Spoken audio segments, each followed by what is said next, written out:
warahmatullahi wabarakatuh. Bertemu lagi dengan saya Bu Nisa di kelas pembelajaran daring pemrograman dasar. Kali ini kita akan belajar mengenai pengenalan pemrograman. Pada pembelajaran kali ini, kompetensi dasar yang harus dicapai adalah sebagai berikut. Yang pertama, KD 3.3, kalian harus bisa menerapkan alur pemrograman dengan struktur bahasa pemrograman komputer. Kemudian, KD 4.3, menuliskan kode pemrograman sesuai dengan aturan dan sintaks bahasa pemrograman. Yang ketiga, KD 3.4, menerapkan penggunaan tipe data, variabel, konstanta, operator, dan ekspresi. Dan yang terakhir, KD 4.4, yaitu membuat kode program dengan tipe data, variabel, konstanta, operator, dan ekspresi. Materi pembelajaran yang akan kita pelajari yaitu bahasa pemrograman PHP dari bagiannya yang paling dasar. Mulai dari pengenalan PHP, kemudian tipe data dan variabel, yang ketiga macam-macam operator, beserta dengan contoh pemrogramannya. Kita akan masuk pada pembelajaran yang pertama, yaitu mengenai pengenalan PHP. PHP atau Hypertext Preprocessor adalah bahasa pemrograman web yang bertujuan untuk membuat web dinamis dengan cepat. File PHP adalah file yang berekstensi .php ya. Jadi kita akan tuliskan di bagian depan nama filenya, kemudian ekstensi filenya atau bagian belakangnya kita tuliskan dengan titik .php atau kita baca .php. Penulisannya diawali dengan sintaks. Kita kenal itu lambangnya adalah kurang dari, atau dalam bahasa pemrograman kita kenal namanya tag. Dalam sebuah tag kemudian diikuti dengan tanda tanya, diikuti tulisan PHP dan diakhiri dengan sintaks. Akhiran sebuah teks diawali dengan tanda tanya. Jadi setiap menuliskan sebuah file PHP selalu kita awali dengan sintaks seperti itu. Nah, contohnya ketika kita akan menuliskan sebuah kata hello world pada file PHP. Penulisannya adalah sebagai berikut. Ya, diawali dengan sintaks PHP, kemudian kita tuliskan.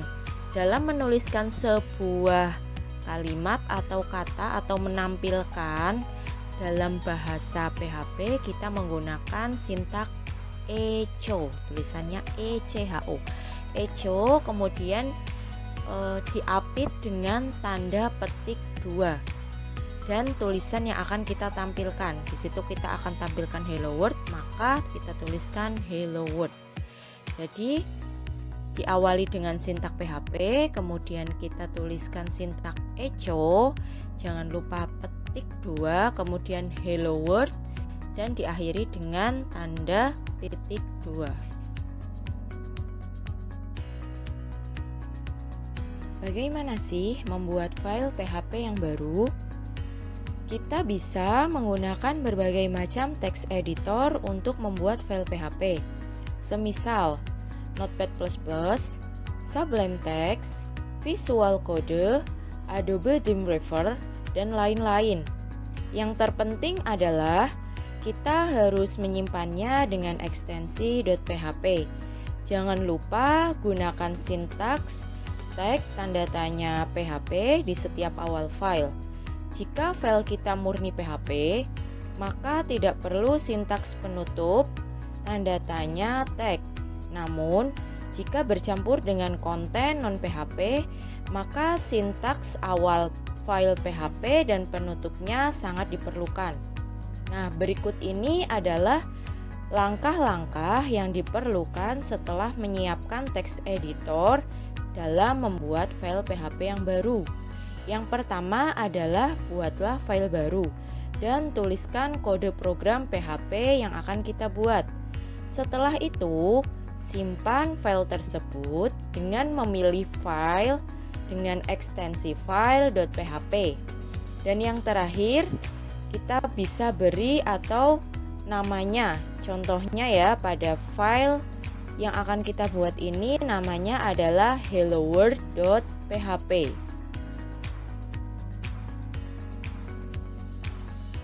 Setelah kita membuat file PHP, pasti kita ingin menjalankan atau mengeksekusi file tersebut. Secara umum, ada dua cara untuk menjalankan atau mengeksekusi file PHP. Kita bisa melakukannya dengan yang pertama, yaitu CLI. Untuk CLI, artinya kita akan mengeksekusi file PHP melalui terminal atau command line. Kita tidak mengeksekusinya menggunakan HTTP request melalui browser atau media lainnya. Hal ini sangat berguna jika kita akan melakukan tugas-tugas yang dijalankan secara otomatis. Misalnya, mengirimkan tagihan perpanjangan domain yang dikirim setiap tahun. Cara untuk menggunakan CLI atau mengeksekusi menggunakan CLI ini adalah dengan perintah PHP yang kemudian diikuti dengan nama file. Contohnya, ya, kita menuliskan PHP kemudian spasi nama filenya. Di situ pada tulisan yang berwarna oranye, kita akan memanggil file hello world. Maka kita menuliskan PHP spasi helloworld.php.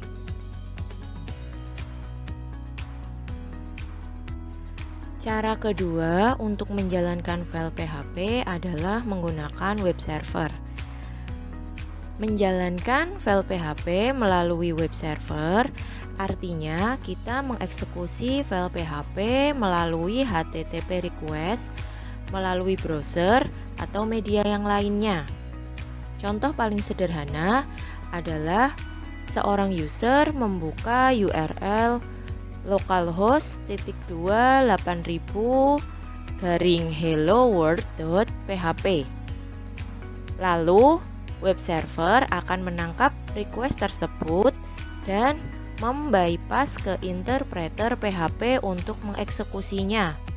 Kemudian mengembalikan output kepada browser sebagai HTTP respon. Untuk web server, kita bisa menggunakan Apache atau yang lainnya. Atau cara yang paling simpel adalah menggunakan PHP built in the server, yaitu server kecil sederhana bawaan PHP untuk kebutuhan selama proses pengembangan aplikasi PHP. Ya, perintah yang tadi kita tuliskan di situ PHP kemudian localhost 8000 akan membangun web server sederhana dengan mengelisten port 8000 dengan hostname localhost. Jika di dalam directory tersebut terdapat file hello world, maka kita bisa langsung membukanya melalui browser dengan menuliskan pada browser URL yang dituliskan dalam warna oranye tersebut. Setelah tadi kita belajar mengenai bagaimana cara membuat file PHP baru dan mengeksekusinya, kali ini kita akan melanjutkan materi mengenai tipe data dan variabel yang biasa digunakan dalam bahasa pemrograman PHP. Tipe data dan variabel dalam bahasa pemrograman apa sih itu? Tipe data adalah klasifikasi jenis data atau bentukan dari suatu data. Sedangkan variabel adalah wadah atau tempat untuk menyimpan suatu data atau nilai. Oke, pemahaman sederhananya adalah sebagai berikut. Di situ saya tampilkan sebuah gambar keranjang buah. Keranjang buah ini kita sebut sebagai variabel. Kemudian gambar berikutnya yaitu di situ ada berbagai jenis buah. Buah-buah yang ada dalam keranjang kita sebut sebagai data. Sedangkan jenis-jenisnya di situ kan ada buah stroberi, buah anggur, buah lemon. Nah, jenis-jenis dari buah tersebut kita sebut sebagai tipe data.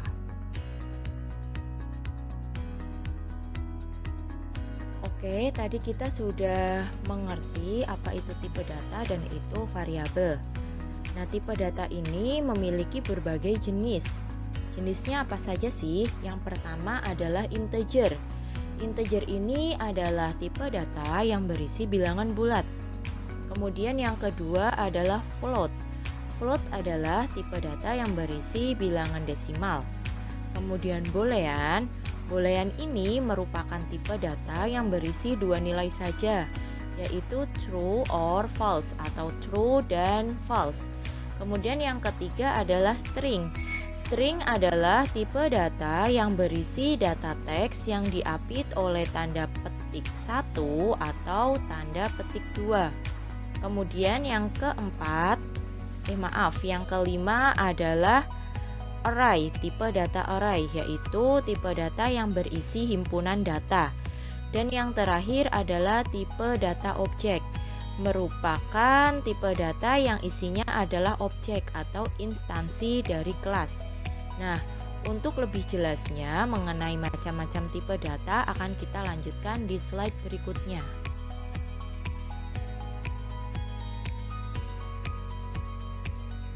Setelah tadi kita belajar tentang pengertian tipe data dan macam-macam tipe datanya, kita harus tahu penamaan atau peraturan penamaan variabel, karena antara variabel dan tipe data itu sangat berkaitan.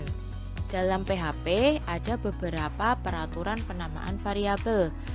Yang pertama adalah diawali dengan tanda $. Setiap nama variabel dalam PHP didefinisikan dengan tanda $, diikuti dengan nama variabel tersebut. Yang kedua, nama diawali huruf atau underscore. Contoh penamaan variabel dalam PHP: $_nilai atau $nilai 123. Akan tetapi, kita tidak bisa membuat variabel dengan nama $1 nilai. Jadi jangan diawali dengan angka, tetapi diawali dengan huruf atau underscore. Kemudian yang peraturan yang ketiga yaitu PHP memiliki case sensitif. Maksudnya adalah PHP membedakan huruf besar dan kecil. Jadi variabel di situ ada $nilai ya, ada yang menggunakan L besar, ada yang menggunakan I atau A besar. Di situ dianggap sebagai 3 variabel yang berbeda. Ya, kemudian yang keempat, hanya boleh menggunakan huruf dan angka. Tidak boleh ya kita menggunakan karakter ya. Jadi hanya boleh tersusun dari huruf A sampai dengan Z atau angka 0 sampai dengan 9. Penamaan variabel tidak boleh menggunakan tanda di situ, contohnya adalah tanda pangkat atau dan atau spasi. Tidak boleh menggunakan itu. Hanya boleh menggunakan huruf dan angka. Kemudian yang terakhir peraturannya adalah inisiasi, maka menggunakan tanda sama dengan. Pemberian nilai dalam PHP menggunakan tanda sama dengan. Contoh, $nama atau variabel nama sama dengan dalam tanda kutip petik 2 Ariel. Lebih jelasnya kalian lihat contoh pembuatan variabel berikut ini. Ya, di situ jangan lupa diawali dengan sintaks tag tanda tanya PHP. Kemudian kita inisiasi nama variabel dengan cara diawali dengan tanda $, kemudian nama variabel kita inisiasi sama dengan nilai variabel tersebut. Ya, nilai variabel ini menentukan tipe data dari variabel tersebut. Misal, angka desimal ya menggunakan tipe data float, kemudian true or false ya kita menggunakan tipe data boolean. Nah, contohnya kita akan menginisiasi dari sebuah variabel nilai IPA. Di situ kita tuliskan variabel dolar nilai IPA sama dengan 5,1. Kemudian diikuti dengan tanda titik koma sebagai bukti bahwa inisiasi variabel telah selesai. Kemudian yang kedua ada variabel sudahkah ujian. Di situ menuliskannya adalah dolar sudahkah ujian sama dengan false. Kemudian titik koma.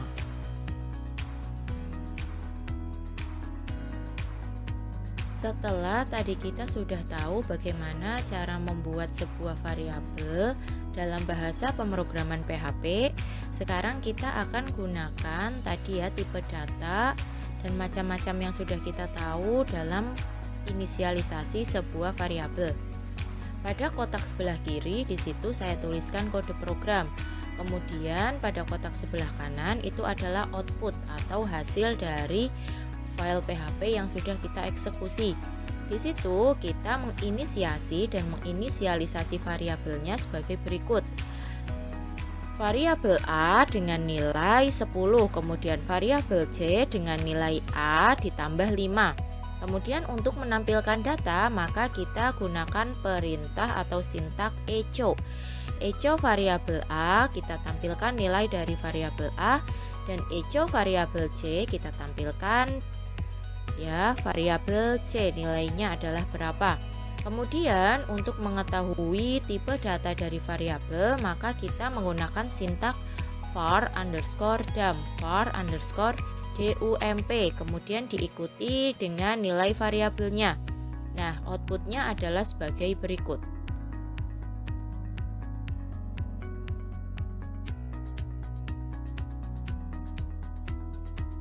Untuk contoh penggunaan tipe data float dalam pembuatan variabel adalah sebagai berikut. Perbedaan dengan tipe data integer, untuk tipe data float maka nilai dari variabel tersebut merupakan atau berisi nilai desimal. Contoh variabel nilai matematika nilainya adalah 5,1.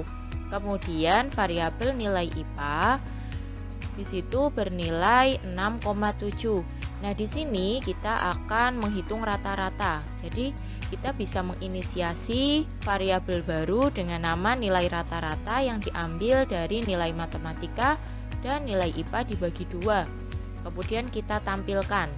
Di situ ada kode BR. Kode BR ini fungsinya adalah untuk mengganti baris pada hasil output. Jadi, kita akan berpindah baris ke baris berikutnya. Nah, seperti pada contoh sebelumnya, untuk mengetahui tipe data dari variabel, maka kita gunakan sintak var underscore dump.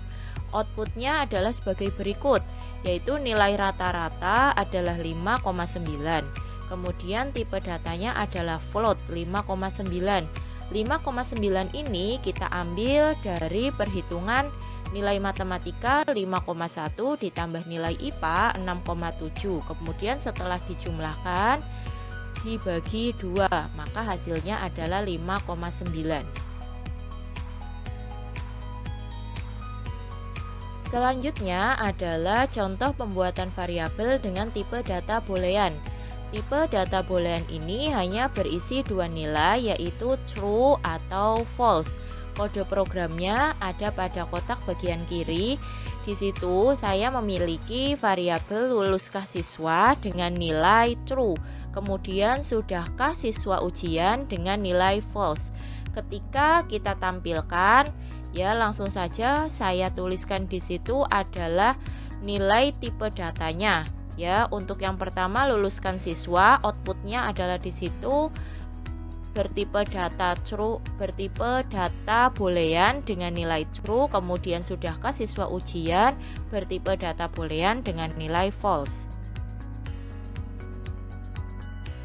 Yang terakhir adalah contoh pembuatan variabel dengan tipe data string. Tipe data string ini artinya kita akan membuat variabel yang isinya adalah nilai sebuah karakter yang diikuti atau diapit dengan tanda kutip 1 atau kutip 2. Di situ saya mempunyai nilai variabel atau mempunyai variabel dengan nama nama depan yang bernilai dira, kemudian nama belakang yang bernilai andara, dan variabel nama lengkap yang berisi dari nama depan dan nama belakang. Penulisannya adalah sebagai berikut itu ya.